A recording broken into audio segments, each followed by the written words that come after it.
arbre portera en lui sa semence. Quel arbre es-tu?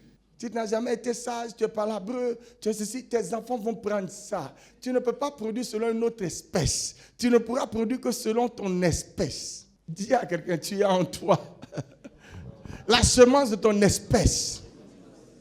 Aucun homme n'est seul. En toi, il y a une espèce. En toi, il y a une lignée. Donc, il ne faut pas te comparer à ce qui arrive à l'autre arbre là. Il y a des arbres qui sont capables de vivre dans le désert. Et il y en a qui sont plantés auprès des courants d'eau. Quel genre d'arbre es-tu? Alors, il dit que l'arbre qui est planté auprès d'un courant d'eau, remarquez, ces arbres-là sont toujours verts. Et tout leur réussit. Peu importe la saison. Parce qu'ils sont constamment alimentés. Les hommes qui sont plantés auprès du courant d'eau, auprès de la source divine, ces hommes-là sont toujours verts. Pourquoi toi, tu n'es pas toujours vert? Ça doit provoquer la révolution quand vous lisez ce genre de choses. Mais pourquoi moi, ce n'est pas toujours vert chez moi? Quel arbre je suis? Le fruit est dans la semence. Et la semence également est dans le fruit. Donc, telle est la semence, tel sera le fruit.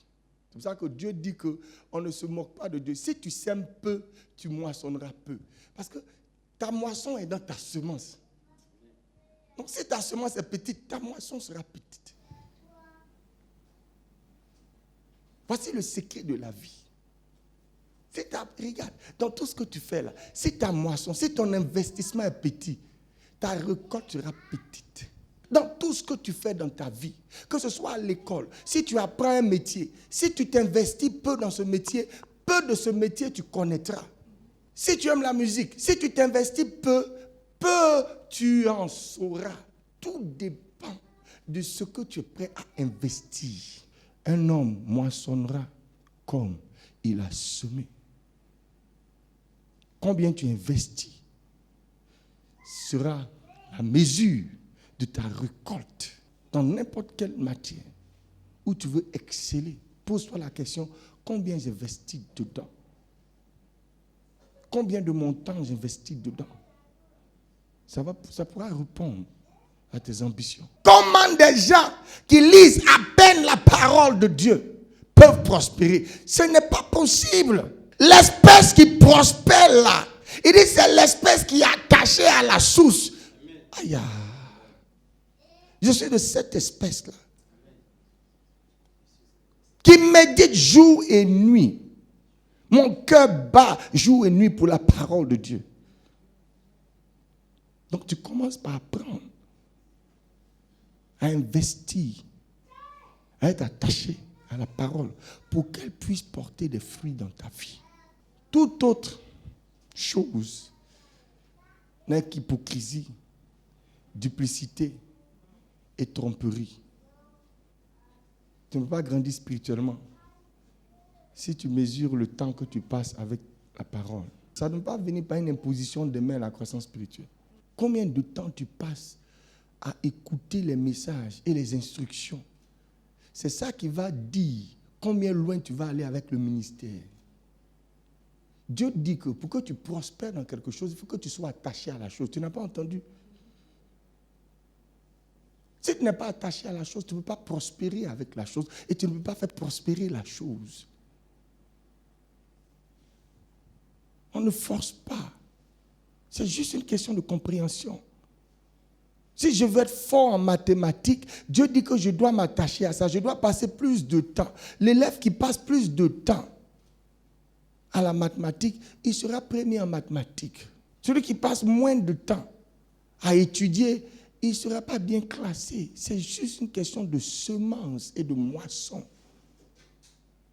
Si toi, tu fais ton ministère, que tu mets 5 francs, 10 francs, 50 francs, et l'autre, tu fais son ministère, il met 1 million, 3 millions, Dieu dit que lui, il va vite exploser parce qu'il sème beaucoup. Il va vite avancer. Toi, tu vas traîner parce que tu sèmes peu. Celui qui sème peu moissonnera peu. Donc la pauvreté, là, ça ne vient pas de Dieu. Ça vient de ton incapacité à comprendre le principe de la semence et de la moisson. Si tu es pauvre en amour, il y aura très peu d'amour dans ta vie. Tu seras aigri. Ça ne sert à rien de regarder les gens, puis de les envier, puis de dire, oh, elle chante bien. Oui, parce que tu vois, depuis qu'elle a 5 ans, depuis qu'elle a 5 ans, elle ne fait que chanter. Elle a passé du temps à chanter. Et elle s'est améliorée dans la chanson. Parce que c'est ça qu'elle fait le plus. Il dit jour et nuit. Ce que tu fais jour et nuit, là, c'est dans cette chose-là que tu vas percer. Donc tu lis la parole de temps en temps. Ta Bible, même, il y a poussière dessus. Ce n'est pas de la magie. C'est de la sagesse. Heureux celui qui trouve son plaisir et qui médite jour et nuit. Il est planté auprès de ce courant. Il les a bénis dans le jardin d'Éden. Il a dit, soyez féconds et multipliez. Dieu les bénit et dit. Il est béni en disant. Donc, bénédiction égale à multiplication, fécondité. Et puis, il a dit, remplissez. Donc, la bénédiction de Dieu, elle enrichit. Parce que bénédiction égale multiplication. Il dit, la chose dans laquelle tu es béni, c'est la chose qui se multiplie. Si ta connaissance de Dieu est multipliée, c'est que Dieu t'a béni dedans. Si ton argent se multiplie, c'est que Dieu t'a béni dedans. Si tes relations, tes connaissances se multiplient, c'est que Dieu t'a béni. C'est ce que Dieu bénit qui multiplie. Donc, dans cette saison d'enrichissement, tout ce que tu dois chercher, c'est ce que Dieu bénisse, ce que tu veux multiplier. Si c'est ton commerce, tu dois chercher à provoquer la bénédiction. Tout ce dont tu as besoin, ce n'est pas de changer de commerce. Peu importe le commerce que tu fais. Je dis peu importe le commerce que tu fais. La seule chose qui va multiplier tes revenus, c'est la bénédiction de l'Éternel. La question, c'est que Dieu n'a pas encore béni l'œuvre de tes mains. Ou il n'a pas encore béni cette activité que tu fais. Comment tu fais pour que sa bénédiction soit déçue? C'est ça que tu dois chercher. Si ton foyer n'est pas en train de produire des enfants sages et intelligents et que tout se mélange et que tes enfants courent à leur perdition, c'est parce que Dieu n'a pas encore béni ton foyer. Dieu peut te bénir financièrement et ne pas bénir ton foyer. Dieu peut te bénir en sagesse et en révélation et ne pas bénir ton corps. Il peut bénir ton corps et ne pas bénir le lieu de ton travail. La question est, si tu veux que quelque chose marche, il faut que tu présentes cette chose à Dieu. Et que Dieu agrée et que Dieu bénisse. Tu dis, Père, je te présente mes enfants. Je veux qu'ils multiplient, je veux qu'ils prospèrent, je veux qu'ils soient sages et intelligents, que ta bonne main soit sur leur vie. Père, qu'Ismaël vive devant ta face. Oh boy. Il a présenté Ismaël à Dieu.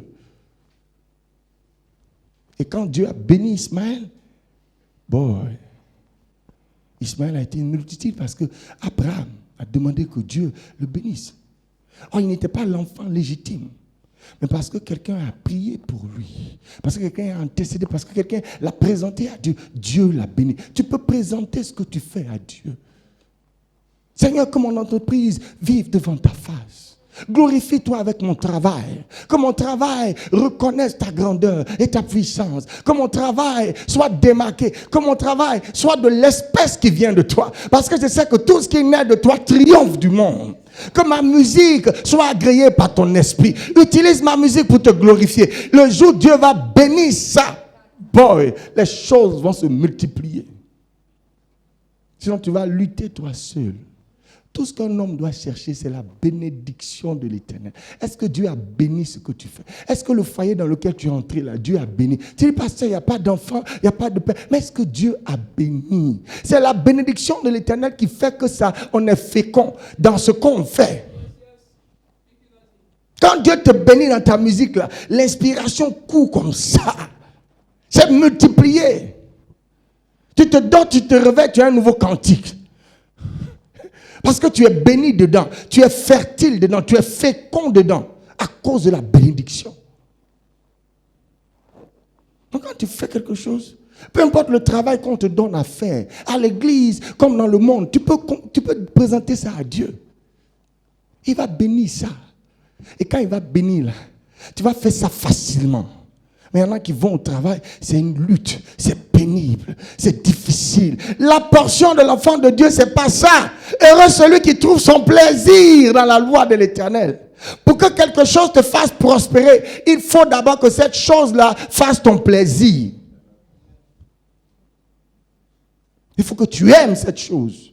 Il faut que tu sois heureux de faire cette chose. Parce que le plaisir, en réalité, c'est provoqué par l'amour. Et c'est ce qu'on appelle la passion ou le zèle.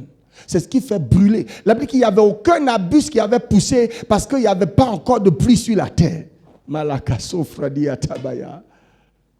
Peu importe ce que tu fais, c'est la pluie qui arrose et qui rend la terre féconde.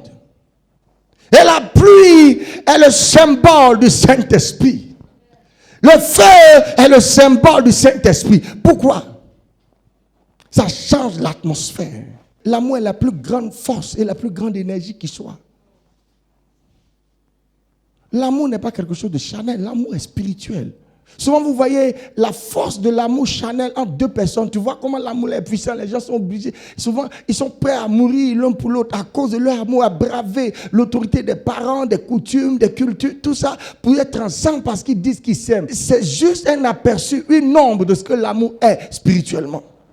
Donc, si quelqu'un fait quelque chose qu'il n'aime pas, ça veut dire qu'il n'est pas béni pour ça. Ça ne peut pas prospérer. Parce que pour que quelque chose prospère, il faut du feu, il faut de la vapeur, il faut de l'énergie, il faut du zèle, il faut de la passion. Si ce que tu fais te passionne, même quand tu joues à la batterie, quand tu la joues avec passion, celui qui n'a jamais aimé la batterie, il va commencer à bouger. Alléluia. Parce que la passion transporte. Le zèle, c'est ça l'esprit de Dieu. Il dit jusqu'à ce que l'esprit soit répandu sur le désert et que le désert se change en étang.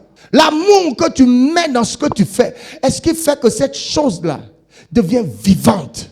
Maintenant, ça intéresse les autres. Je prêche la parole de Dieu et tu as envie de devenir pasteur. Alléluia.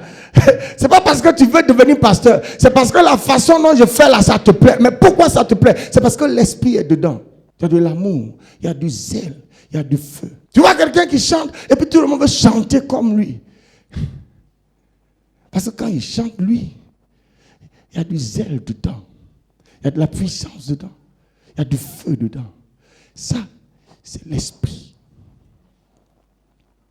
Donc quand Dieu parle de multiplier, il dit la parole, c'est la semence. Mais celui qui multiplie, c'est le Saint-Esprit. Quand Dieu te parle, il t'ensemence. Quand tu reçois l'esprit, l'esprit fait produire la semence. Il multiplie la semence. Il apporte la chaleur qu'il faut. Il dit Élie était un homme de la même nature que nous. Mais il y avait de la ferveur, il y avait du feu dans sa prière. Et il a fermé le ciel. Parce qu'il y avait du feu. Il dit la différence c'est qu'il y avait du feu. Alors il dit la prière fervente du juste a une grande efficacité. Ça ne sert à rien de prier si tu n'es pas un homme zélé. Il ne parle pas du zèle sans intelligence. Il parle du zèle, du feu que l'Esprit de Dieu allume dans ton cœur. Quand tu vois des chrétiens, tu vois la façon dont ils viennent à l'église, tu sais que Dieu ne peut même pas les bénir. Ceux que Dieu bénit là, c'est ceux qui sont zélés pour son œuvre. Le zèle de ta maison me dévore. C'est quand le gars il rentre dans l'église, il devient autre chose. Alléluia. Il est dans le lieu qu'il aime le plus. Il est dans le lieu où toutes ses ambitions, ses aspirations se rassemblent. Il est dans le lieu de sa paix et de sa félicité. Le gars, il est autre chose quand il est dans la présence de Dieu. C'est ce que David a dit. Une seule heure dans tes parvis vaut que 1000 ailleurs. Il ne faut pas venir ici par hasard. Dieu, là, ce n'est pas une chance. J'ai parti pour voir s'il va me bénir. Non, il y a des choses qu'on fait. On dit, pourquoi tout ton argent là tu mets à l'église? Pourquoi tout tu es à l'église? Pourquoi tu n'es jamais fatigué? Le zèle de sa maison me dévore. Et forcément, celui qui est toujours en train de parler de Dieu, il lit la parole de Dieu. Quand il tourne à gauche, il entend, il lit, il est dans la parole de Dieu. Tu vois, c'est ça, c'est son espèce. C'est comme ça qu'on est. On est toujours motivé, inspiré. On ne va jamais loin de la parole de Dieu. Mais tu vois des chrétiens qui font 2 mois sans venir à l'église, 1 an sans venir à l'église. Eh boy, il faut s'attacher à lui si tu veux qu'il soit productif dans ta vie. Il ne faut pas jouer avec ta vie chrétienne. J'ai vu des hommes devenir des stars juste par leur passion de la musique, ou par leur passion du football, ou par leur passion de l'art. Ils sont devenus des monuments, on dit ils sont des légendes. Alors j'ai dit, je serai passionné par la parole de l'Éternel et je verrai la différence. Amen. Tu vas entendre parler de moi. Alléluia. Le zèle de l'Éternel brûle dans mon cœur. Et c'est le zèle là qui travaille. Je suis une terre fertile. Il dit, sois fécond et multiplie. Il dit, bien que l'Éternel ait créé les cieux et la terre en Genèse 1, en Genèse 2, il dit, il n'y avait aucun arbre parce qu'il n'y avait pas encore de pluie et d'homme pour cultiver le sol. Mais une vapeur s'éleva et arrosa le sol. C'est de cette vapeur-là que je parle. Le feu, là. Ton foyer est un lieu de guerre parce qu'il n'y a pas de vapeur. Il n'y a pas d'eau. Tout ce que tu fais peut être un paradis. Je vous ai dit que chacun de vous est comme un jardin. Tu peux être un jardin arrosé. Quand le Saint-Esprit de Dieu vient, il y a de la ferveur. Quand le Saint-Esprit de Dieu n'est pas là, tu ne peux rien faire. Comprenez ces choses. Et que la vie prenne toute sa beauté à tes yeux. La semence de Dieu est la parole de Dieu. Donc tout ce que Dieu fait et fera est contenu dans sa parole. Tout ce que Dieu fait, il le fait à partir de sa parole. Parce qu'il dit, Jésus a dit, la semence, c'est la parole. La parole de Dieu est une semence. Quand Dieu te dit quelque chose, ça ne veut pas dire que tu es devenu cette chose. Non, tu l'es devenu dans une réalité spirituelle. Mais c'est une semence. C'est pour ça qu'il y a une différence. Quand il a dit à David qu'il faisait de David roi, il y a eu du temps avant que ça s'accomplisse. Parce que quand Dieu parle, sa parole est comme de la semence.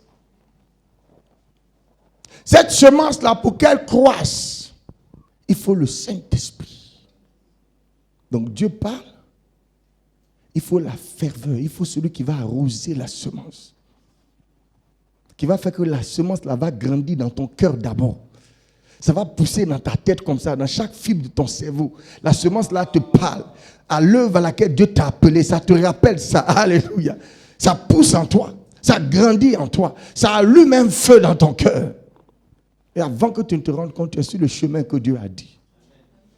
Ce que Dieu dit là, c'est une semence dans ton cœur que l'Esprit va manifester. C'est pour ça qu'il t'a envoyé le Saint-Esprit. Donc si tu n'as pas le Saint-Esprit, la semence ne sera pas productive parce qu'il n'y a rien pour arroser ça. Le ministère auquel Dieu t'a appelé là, il n'y a pas le Saint-Esprit pour te rappeler ça chaque matin. Donc tu vas abandonner parce que tu vas te décourager. Mais quand tu as le Saint-Esprit de Dieu, chaque matin, il te parle de ça. Chaque soir, il te parle de ça. Il te dit les prodiges que tu dois faire selon ce qui a été dit te concernant. Il te dit ce que tu dois faire pour Dieu. Il te dit les âmes que tu dois toucher. Comment tu dois influencer le monde. Comment tu dois évangéliser. Il te parle tellement que ça te pousse à l'action. Sans le Saint-Esprit, tu ne peux pas faire ce que Dieu a dit. Donc tu dois avoir une relation avec le Saint-Esprit. Pour qu'il t'arrose, qu'il arrose la semence de la parole que Dieu a plantée dans ton cœur. Cette vision que Dieu a semée dans ton cœur, le Saint-Esprit va la manifester. Mais il faut que tu sois attaché à la source d'eau. L'Esprit de Dieu est la source d'eau. Donc je ne regarde pas mes problèmes. Je regarde ce que Dieu a dit me concernant. Et chaque matin, il dit de rendre grâce, de parler en d'autres langues. Quand je parle en langue, je fais germer. Alléluia, j'édifie ce que Dieu a dit me concernant. L'Esprit me rappelle que je suis plus que vainqueur. Il me rappelle que plus grand est celui qui vit en moi. Il me rappelle que dans toutes ces choses, je suis plus que vainqueur. Il me rappelle que j'ai avancé et je ne recule pas. Il me rappelle tout ce que Dieu a dit. Si je n'ai pas de relation avec le Saint-Esprit, comment je ne vais pas m'affaiblir et baisser les bras? C'est ce qui fait que beaucoup de chrétiens sont faibles. Et ils n'arrivent pas, ils ne sont pas bénis. La bénédiction, il ne faut pas te tromper, c'est la multiplication. Si ça ne multiplie pas, c'est qu'il n'y a pas de bénédiction dedans. Tu dois chercher la bénédiction dedans. Hein? Ça doit multiplier. Ça doit multiplier. Que la terre produise de la verdure, de l'air portant de la semence. Des arbres fruitiers donnant du fruit selon leur espèce et ayant en eux leur semence. Donc un arbre donne du fruit selon son espèce, selon sa nature distinctive qui permet de la catégoriser. C'est selon son espèce que l'arbre donne son fruit. Donc chaque être appartient à une espèce et chaque être porte en lui la semence de son espèce. Donc si je suis un homme béni, je vais porter en moi des enfants bénis. Si je suis un homme sage, je porterai en moi des enfants sages. Alléluia. Si je suis un homme prospère, je porterai en moi des enfants prospères. Si je suis un dictateur, je porterai en moi des dictateurs. Un homme porte sa semence et il donne du fruit selon son espèce. Et la Bible dit dans Galates chapitre 3, verset 8 à 9, il parle de nous comme ceux qui croient. Il dit, sont bénis avec Abraham le croyant. Vous voyez, Dieu a appelé Abraham, il lui a dit en Genèse 12, sors de la maison de ton père, je ferai de toi une nation. Dieu nous a vus. Dieu n'a pas vu Abraham comme un individu, il a vu Abraham comme une espèce. Oh, alléluia. C'est ce que la Bible nous appelle race d'Abraham. Donc si un homme est croyant, si un homme croit en la foi, si un homme a la foi, il est de l'espèce d'Abraham. Et donc tu peux voir dans la parole de Dieu ce qu'Abraham a possédé. Alors tu chantes, Abraham, blessings are mine. Abraham, blessings are mine. I'm blessed in the morning, I'm blessed in the evening. Abraham, blessings are mine. Abraham, blessings are mine. Pourquoi? Parce qu'il dit, ils sont bénis avec Abraham le croyant. Est-ce que tu es un croyant? Est-ce qu'il y a des croyants ici? Dieu a dit à Abraham, toutes les nations seront bénies en toi. De sorte que ceux qui croient sont bénis avec Abraham le croyant. C'est que Dieu dit à Abraham, j'ai fait de toi une race. Ceux qui ont le cœur pour croire comme toi, ils seront une source de bénédiction. Je comprends que je suis une source de bénédiction. C'est pour ça qu'il dit, vous êtes une race élue. Il parle de la race d'Abraham. Et la race d'Abraham, la Bible nous démontre que c'est Christ. Ceux qui sont à Christ sont la postérité d'Abraham. Et Dieu a promis le monde, il a promis le ciel et la terre à la postérité d'Abraham. Donc nous sommes possesseurs du ciel et de la terre. C'est pour ça qu'il dit que ce que toi tu lis sur la terre sera lié dans les cieux. À cause de notre connexion avec la foi d'Abraham. Nous sommes devenus les enfants d'Abraham. Donc nous ne pouvons être que selon notre espèce. Et il a dit à Abraham, je rendrai ton nom grand. Donc si je suis la race d'Abraham, si j'ai la semence d'Abraham en moi, c'est que je suis grand et je suis une source de bénédiction. Et ceux qui me bénissent seront bénis et ceux qui me maudissent seront maudits.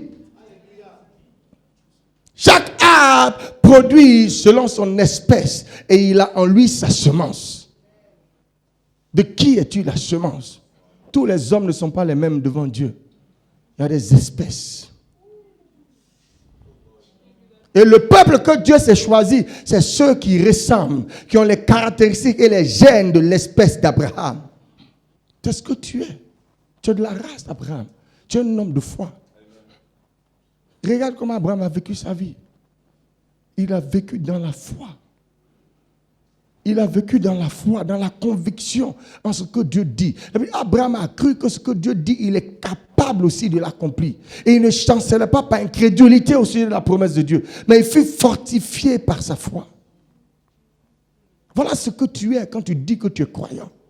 Ça ne peut pas être autrement pour toi.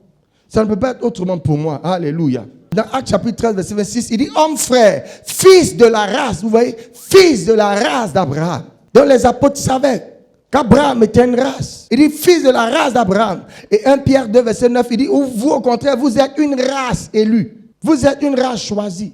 Et c'est comme ça que Dieu a fait. Il a appelé Abraham. Il dit, sors de la maison de ton père. Donc Dieu nous a sortis de la maison de nos parents. Il nous a sortis du monde. Il dit, sors Abraham, sors de la maison de ton père. Va-t'en dans un pays que je te montrerai. Je te rendrai grâce, je ferai de toi une nation. Nous sommes la nation que Dieu a appelée Abraham. Ésaïe 61, verset 11. Comme toute la terre fait éclore son germe, et comme un jardin fait pousser ses semences. Vous voyez?